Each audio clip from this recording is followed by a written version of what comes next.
कश्मीर के घने, नम और ठंडे जंगलों में एक आदमी गहरी नींद में सोया था।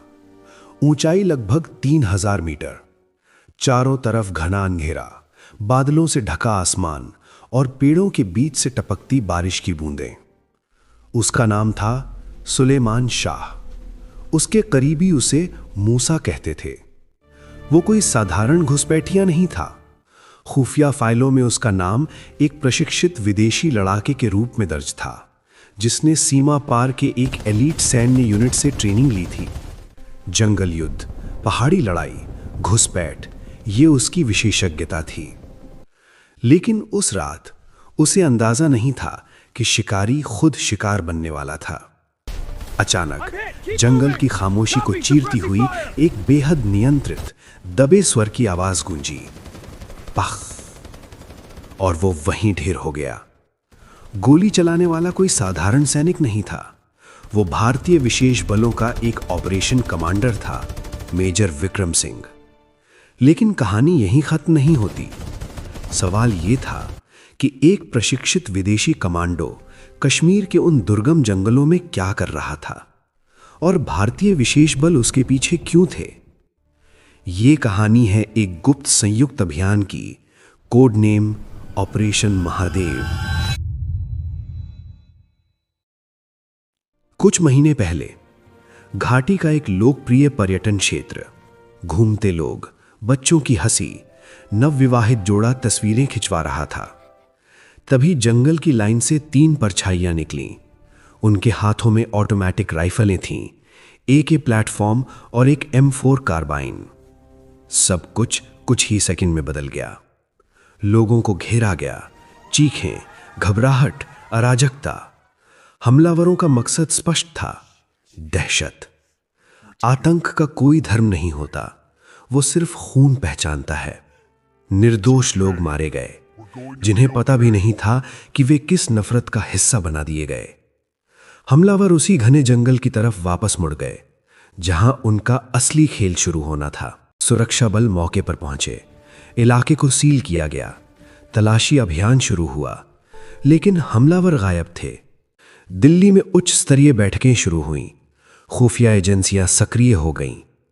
कुछ ही दिनों में एक नाम सामने आया, सुलेमान शाह उर्फ मूसा। रिपोर्ट्स के अनुसार वो सीमा पार के एक विशेष सैन्य समूह से जुड़ा रह चुका था। जंगल में टिके रहना, बिना इलेक्ट्रॉनिक ट्रेस छोड़े चलना, ये उसकी पहचान थी। लेकिन कोई भी पूरी तरह अदृश्य नहीं होता। कुछ समय बाद भारत ने सीमा पार सक्रिय आतंकी लॉन्च पैड्स पर एक सीमित और सटीक हवाई कार्रवाई की। कई अस्थायी ठिकाने नष्ट किए गए। संदेश साफ था, लेकिन असली लक्ष्य अभी भी जिंदा थे, सुलेमान और उसके 2 साथी। मानसून आ चुका था, जंगल फिसलन भरे थे, ठंड बढ़ चुकी थी। खुले आसमान के नीचे रहना आसान नहीं था। इसी दौरान एक बेहद छोटा लेकिन अहम सुराग मिला, एक सैटेलाइट फोन सिग्नल। सिर्फ कुछ सेकंड, लेकिन वही कुछ सेकंड काफी थे। लोकेशन लिडवास के घने जंगलों के आसपास का क्षेत्र। ऊंचाई, कोई सड़क नहीं, सिर्फ पगडंडियां। यहीं ऑपरेशन की योजना बनी। नॉर्दर्न सेक्टर के कमांड ने एक संयुक्त कार्रवाई को मंजूरी दी। 4 पैरा विशेष बल, जम्मू और कश्मीर पुलिस का SOG, CRPF की Q80, code name operation Mahadev. नाम प्रतीक था, विनाश और न्याय का। समय सीमा तय हुई और मिशन के लिए रात चुनी गई। 27 जुलाई, आसमान बादलों से ढका, हल्की बारिश। अल्फा और ब्रावो टीम अलग अलग रास्तों से आगे बढ़ी। GPS, night vision, thermal imaging. चढ़ाई इतनी खतरनाक थी कि कई जगह रस्सियों का सहारा लेना पड़ा। रात के करीब 3 बजे थर्मल इमेजर में 3 गर्मी के निशान दिखे। एक बैठा हुआ, 2 लेटे हुए। गार्ड। स्नाइपर पोजीशन में आया, साइलेंसर चेक, सांस रोकी। मेजर विक्रम ने धीरे से फुसफुसाया, तैयार? कोड वर्ड, हर हर महादेव। पफ। गार्ड बिना आवाज किए गिर गया, लेकिन गिरने की हल्की आहट से बाकी दो जाग गए। हमला! सुलेमान ने चट्टान की आड़ ली M4 कार्बाइन से नियंत्रित फायर। अल्फा टीम ने जवाब दिया। पेड़ों की छाल उड़ने लगी, चिंगारियां, बारिश में गूंजती गोलियों की आवाज।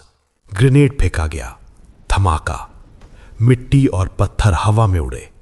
कोई सैनिक घायल नहीं हुआ। तभी ब्रावो टीम पीछे से सक्रिय हुई। क्रॉस फायर, एक आतंकी बाहर निकला, 3 दिशाओं से गोलियां। वो वहीं ढेर हो गया। अब बस एक बचा था, सुलेमान शाह। वो अनुभवी था, ऊंचाई पर पोजीशन ले चुका था, बीच बीच में फायर कर रहा था, सेना को व्यस्त रख रहा था। मेजर विक्रम ने निर्णय लिया, दबाव वाली फायरिंग। 2 कमांडो बाएं फ्लैंक से रेंगते हुए आगे बढ़े। दूरी 10 मीटर।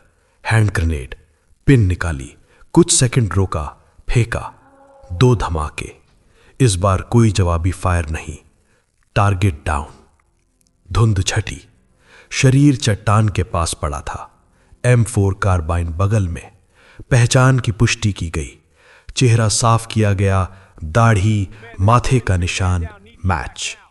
सैटेलाइट फोन, नक्शे, गोला बारूद। ऑपरेशन समाप्त। लेकिन तलाशी जारी रही। जंगल कभी पूरी तरह सुरक्षित नहीं होता। रेडियो पर संदेश गया, ऑपरेशन सफल। हेडक्वार्टर में सूचना पहुंची, एक लंबा अभियान खत्म हुआ था। यह सिर्फ एक मुठभेड़ नहीं थी, यह धैर्य, खुफिया समन्वय और रणनीति का परिणाम था। अगर यह कहानी आपको अंदर तक महसूस हुई हो तो कमेंट में जय हिंद लिखना मत भूलिएगा। अगली बार मिलेंगे एक और रियलिस्टिक सैन्य कहानी के साथ। जय हिंद।